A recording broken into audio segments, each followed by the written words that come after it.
we begin with Donald Trump on um, Greenland, Canada, and the Panama Canal, particularly Greenland, um, but Canada and the Panama Canal as important.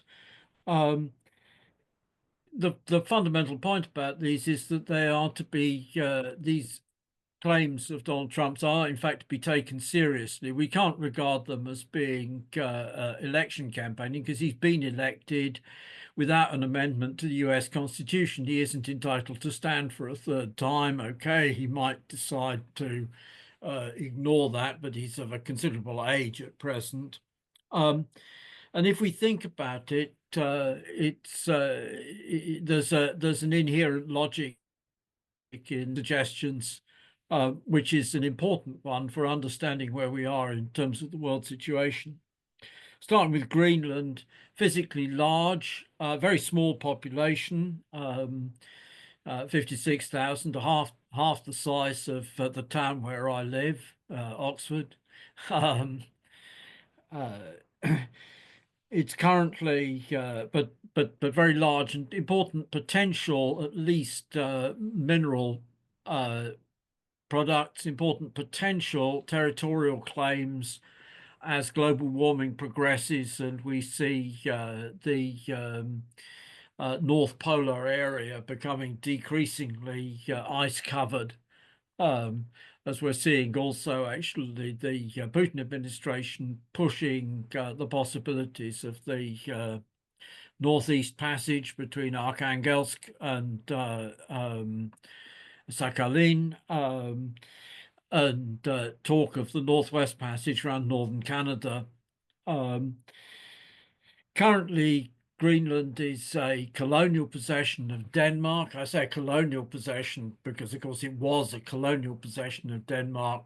Starting, it was a colonial possession of Norway, Denmark, on the basis of some frankly dodgy claim on the basis of the Icelandic colonization of Greenland in the Middle Ages, and the equally dodgy Netherlands, Denmark, Norway, Danish, Norwegian, because Denmark and Norway were one country until the Napoleonic Wars, when Norway was appropriated by Sweden, and then the British sponsored Norwegian independence from Sweden in 1912, I think it is. In any case, so Denmark, Norway had some sort of a claim to Iceland, and Iceland had some sort of a claim to Greenland. And in consequence, 1721, we get Danish missionaries landing in Greenland, and we've got a thin layer of Danish population in a predominantly, I won't say Inuit, but it's that general family of northern Canadian, northern Alaskan, Aleutian Islands, American indigenes. So thin Danish population, coupled with that, it's technically part of Denmark, unquote, but with home rule and quite extensive home rule powers. And the current head of government says is a national head of a nationalist party in Greenland, and says that Greenland will be seeking independence. Yay, but excuse me, it's independent, but it's dependent on Denmark financially. And is it the case that Greenland can, on its own, out of its own resources, get up a mining industry and feed the miners and all of these things? No, in reality, it would need to be somebody else who was putting in the investment to exploit the mineral resources. From the United States point of view, it could be China. Terrible threat. Whether the Chinese would actually want to do that is, of course, an open question. But it's also recognized that the United States is a continental. The United States is not merely a thalassocracy That's an empire of the seas. It is a thalassocracy and has been since late 19th century. But the Netherlands, well, Venice, Genoa, the Netherlands, England were all basically thalassocracies, empires of the seas with far-flung colonial possessions across the world. Um, the United States has always been, in addition to that, a continental expansionist power, the power that embarked on the genocidal dispossession of the Native American population at a very early stage. George Washington is supposed to have sent smallpox-infected clothing to the Iroquois to wipe them out as far as possible. Um, Andrew Jackson launched the Trail of Tears, the formal dispossession of the Native Americans of their land, which was then sold off. And Manifest Destiny was supposed to involve the conquest of the entire North American continent. Polk in his election campaign 1844-45, the slogan was in circulation 54-40 or fight, which meant taking what's now British Columbia off Canada. And indeed, in 1840, adventurers operating out of the northern US states had attempted to raise rebellions with a view to adding Ontario to the United States without much success. 54-40 or fight didn't seem like such an attractive idea when Polk was actually in office, because it would have involved taking on the British Navy. Not such a good idea for the States in the 1840s, and instead they went after Mexico. Manifest Destiny again still at work, and seized California, Arizona, New Mexico. So the United States' long history of colonial expansionism and claims on Canada were episodic throughout the claims on Canada, U.S. claims on Canada were episodic throughout the 19th century. I referred to 1840 and 54-40 or fight. The War of 1812 was partly fought as an American invasion of Canada. At the end, it's unsuccessful, as well as the British invasion, more famous British invasion of the United States, which is various people comment on. Is it the British the only country ever to have actually invaded the United States and burned down the Capitol in Washington and the White House, and then got badly beaten in outside New Orleans. Okay,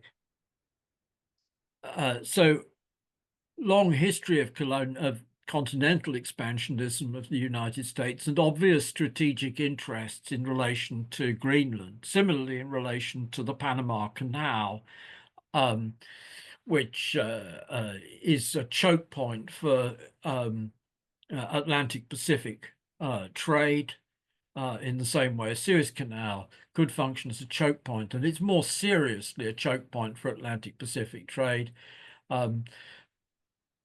Because Cape Horn is a much worse place to be routing your shipping around than the Cape of Good Hope. So the US has a strategic interest in getting back control over the Panama Canal Zone, which it handed over to Panama. But of course, it has also held de facto control. Its mate, General Noriega, when he started getting a bit too boisterous and not playing ball, the United States militarily intervened and overthrew him. So Panama is not exactly a fully independent state. And Canada is it's a rather bigger, larger scale proposition, but it's perfectly possible to imagine the United States wanting to annex Canada. And in a sense, what we're seeing is, and I think this is an important point, we're seeing a tipping point or transition point. This is part of a transition point in which the world is transitioning out of the United Nations regime created in 1945 and going to much more the strongest take what they can and the rest put up regime of world of geopolitics. We can see that in the United States, is threats over anybody who complies with the International Criminal Court's orders against members of the Israeli government will be sanctioned, and if necessary, the United States will invade the Netherlands in order to get arrest the members of the International Criminal Court. We can see it also this Christmas in a little spy exchange which has taken place. I say spy exchange, it's not a spy exchange properly. The United States ordered the arrest of an Iranian in Italy on the basis of allegations that he's, quote, a terrorist, in reality being that he's supposed to be involved in some way in the Iranian government's missile program. And the Iranian government promptly responded by taking a hostage in the form of an Italian journalist who may well have been guilty of some form of, quote, seditious behavior in Iran. But the Italian government appears to have given way in order to get their journalist back, to agree that they wouldn't extradite this Iranian to the United States. Now, that's not wholly a novelty, because China has been doing the same thing with the United States, and Russia has been doing the same thing with the United States. But the fact that US allies, which Italy is a US ally, are driven, and Meloni is a far-right prime minister, are driven to do the same thing, are driven to play the hostage game with Iran, in this case, because of the United States strong-arming them to arrest this character, is an illustration of the United States' shift from primus inter pares, first among equals, according to the UN regime, to the assertion of bare sovereignty over the world. And these Trump suggestions of using coercion to take the Panama Canal, and using coercion to take Greenland, and using economic coercion to force the Canadians into the US. It's not impossible, because the British used economic coercion to force the Scots into the Union in 1707. This is much movement into naked force of the US.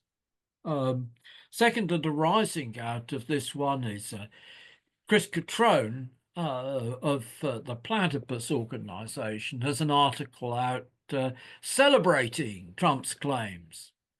The United States, he says, has liberated the world twice and three times if we count the winning the Cold War. And it's to do so again, so that the expansion of the United States is the future. Now, background to this, Platypus, Catrone characterizes his background as being part Spartacist, part Adorno, Frankfurt School. Both of these backgrounds entail a degree of American chauvinism, because the Spartacists, James Robertson, you can look up and find on the web the transcript of James Robertson's astonishing drunk rant American chauvinist rant about the uselessness of all the other nationalities involved in the international Spartacist tendency as it then was. But behind that is uh, Robertson's self-identification with James P. Cannon, who was the leader before he was a Trotskyist of a nativist faction in the Communist Party of the USA, which was opposed to the allegedly excessive influence of European immigrants from Germany, Italy, um, Eastern Europe in the CPUSA. Adorno, of course, Frankfurt School, but Adorno in the 1960s, late 1960s, in his last years, very clearly Cold Warrior. So the platypus is started out as a anti-war a movement which was characterized by thinking that the anti-war movement, anti-Iraq war movement, was dominated by anti-Semitism. Grew up at the University of Chicago, influence of Moshe Postoni, who wrote a famous and ridiculous article on anti-Semitism, which was widely celebrated, and then a book, Time, Labor and Social Domination, which is obviously crap as soon as you start reading it. It's quoting Marx for the things that Marx denounced, for propositions of Ferdinand Lassalle that Marx denounced in the Critique of the Gotha program. But in essence, what's happened with Catrone is that this tendency has been an anti-imperialist tendency throughout its existence, but more cautious and cagey and less willing to say explicitly what its political positions are. And Catrone's celebration of Trump's annexationism, as it were, I wouldn't say let the cat out of the bag, but certainly the shell of the left is dead, long live the left, which was Platypus's slogan, is sloughed off, and what's left behind is the American chauvinism, US chauvinism, which is at the core of the politics. This is not the only the platypus, of course, is not the only example of social patriotism we have in the world. Not the we have in this country the AWL, but we also have a whole raft of people in this country who think of themselves as leftists, but who are gung ho for Ukraine, self-defense of Ukraine, just like the self-defense of plucky little Serbia, bleeding Belgium in 1914. 18, and it's a sense of how disoriented the left is. We have equally Paul Mason recently made a fellow of a defense institute, former activist of workers' power, subsequently journo, but while he was a journo, still writer of why it's all kicking off, about advocating mass strike policy. This is Mason's is not a particularly unusual trajectory, because it's the same as the trajectory of Eugen von Vollmar, mass strike advocate in the 1880s. In 1890, in his El Dorado speeches, announced the beginning of the policy with the German revisionist tendency. And so on. Okay. Beyond these are a load of very short points, a number of series of short points of one sort and another. Ukraine, the Azov Brigade is recruiting an English language battalion and engaged in playing up its own role and insisting that it will fight to the end for Ukraine's land, that is, irrespective of any peace deal. Uh, the primary conclusion from this is we should avoid the illusion which says Donald Trump is going to bring an end to the Ukraine war. We don't actually know. Uh, Donald Trump has said that he will bring an end to the Ukraine war. He said that if the Russians don't comply, he will let hell loose, etc., etc., etc. We don't have clarity. And if we ask the question what the underlying interest of the United States is, the answer is that it is actually the underlying interest of the United States that this war should continue until it issues in a clear Russian defeat, which can precipitate regime change in Moscow.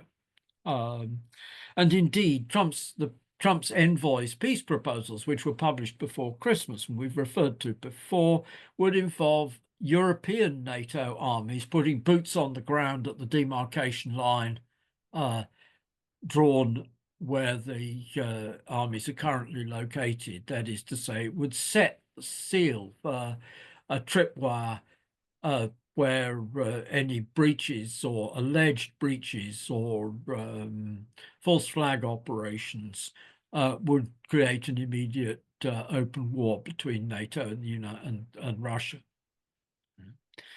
Gaza, another short note. A recent study by the London School of Hygiene and Tropical Medicine very substantially expands the number of casualties to be understood to have occurred in Gaza by way of the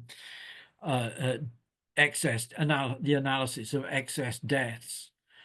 Having said that, it's extraordinary. There's a sense, given what Israel has done in Gaza, it's extraordinary how low the casualties are. We aren't, as we expected, up in the hundreds of thousands.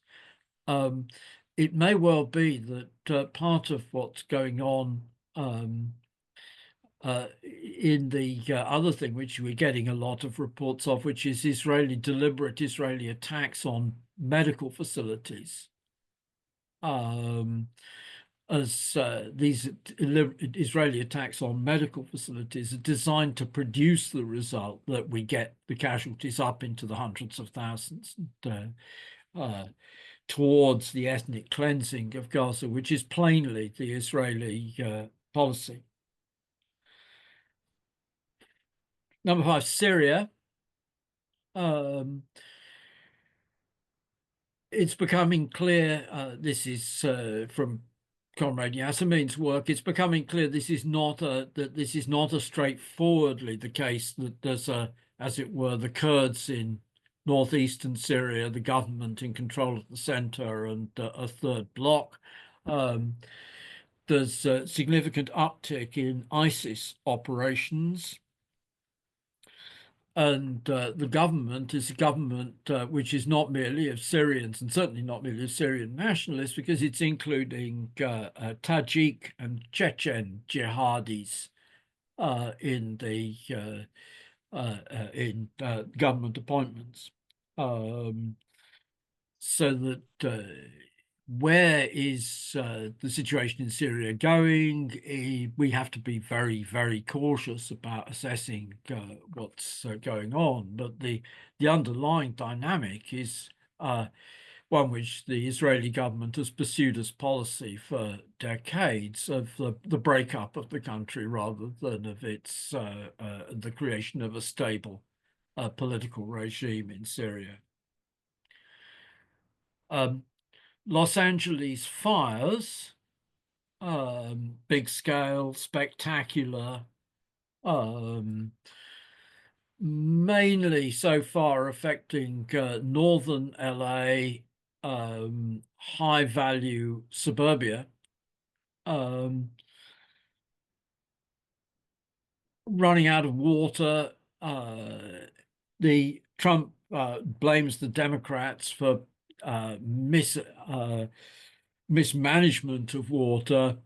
The Independent Institute, who are a far-right libertarian group who I get circulars from on a know your enemy basis, also blames the California government for not having purely privatized fire services. The idea that privatized fire services would have been more careful with the uh, availability and expenditure of water than the state is more than slightly implausible. I should go back to uh, English law of the 1870s and Atkinson and the Newcastle Waterworks Company, which is the man who sued the waterworks for failing to maintain sufficient water pressure in the fire hydrants, with the result that the fire engine couldn't put out the fire at his house. The Lord Chancellor, Lord Cairns, rules that it would be totally unreasonable for any government to have entered into a contract for the water company to be obliged to maintain sufficient water pressure in the fire hydrants for the fire service to use. Um, uh, at the same time, the middle classes, on the other hand, in Los Angeles, are beginning to blame the ultra rich who have been disregarding the controls on water use in order to keep using sprinklers and keep swimming pools in operation and so on and so forth, with the result that there isn't enough water available in the reservoirs for fighting the fires. But we have to look behind this. At one level, there are reasonably good reasons for supposing that climate change has resulted in increased fire risk. This has been an unusually dry December and January in California, which has made increased fire risk. But equally, why is there a shortage of water in the water mains and the reservoirs and so on and so forth? To a considerable extent, what lies behind that is the drying out of water supplies across the western United States as a result of the melting of the snowpack on the Rockies. In the same way as we have problems with water supplies in continental Europe as a result of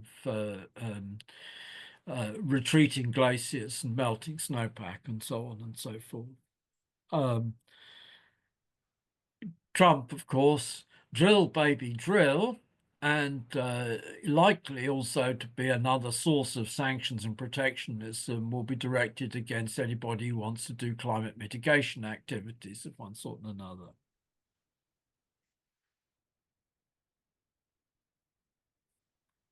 Uh, we are in the midst of, as we have been actually for a while, an intense Tory campaign. Having the Tories having seen that the Labour Party got a large majority of seats in the House of Commons, but on the basis of a really small plurality of votes in the low 30s, has been pushing every opportunity to try and dislodge this government. And in particular, the current target, we've got Tulip Siddiq, who's a target simply because of dodgy relations with the government of the Awami League in Bangladesh, which has recently been overthrown. And the Tory press has now dug up pictures of Keir Starmer uh, being pally with Sheikh Hasina and so on. But Rachel Reeves, in particular, is being blamed for the bad state of the British economy.